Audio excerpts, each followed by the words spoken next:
Welcome back to our channel Landmax 2.0. இப்போ நம்ம என்ன பார்க்க போகிறோம்னா, இரு வட்டங்கள் இருக்குது, அதனுடைய சுற்றளவுகளின் விகிதம் வந்து என்னென்னு கொடுத்துட்டாங்க, 2:3 எனில் அதன் பரப்புகளின் விகிதம் என்ன அப்படின்னு கேட்டிருக்காங்க.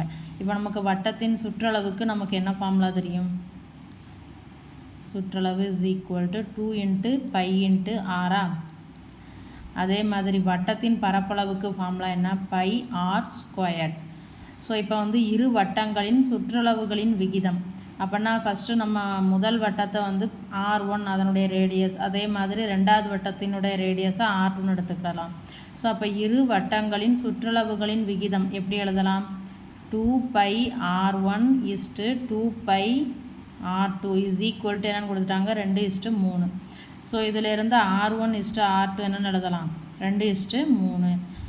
ஸோ நமக்கு வந்து ரெண்டு வட்டங்களின் ஆரங்களின் விகிதம் வந்து கிடச்சிருக்கு. நமக்கு வந்து வட்டத்தின் பரப்பளவுக்கு என்ன ஃபார்முலா, πr².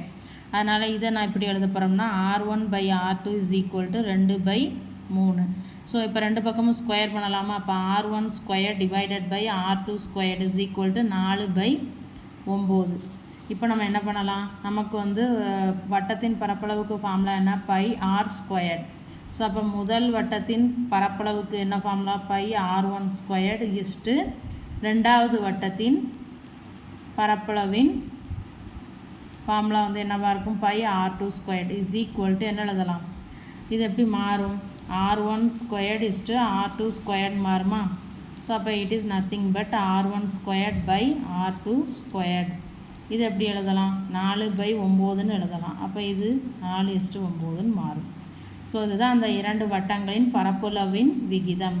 வீடியோ பிடிச்சிருந்தா சேனலை சப்ஸ்கிரைப் பண்ணுங்கள், வீடியோவை ஷேர் பண்ணுங்கள். தேங்க்யூ.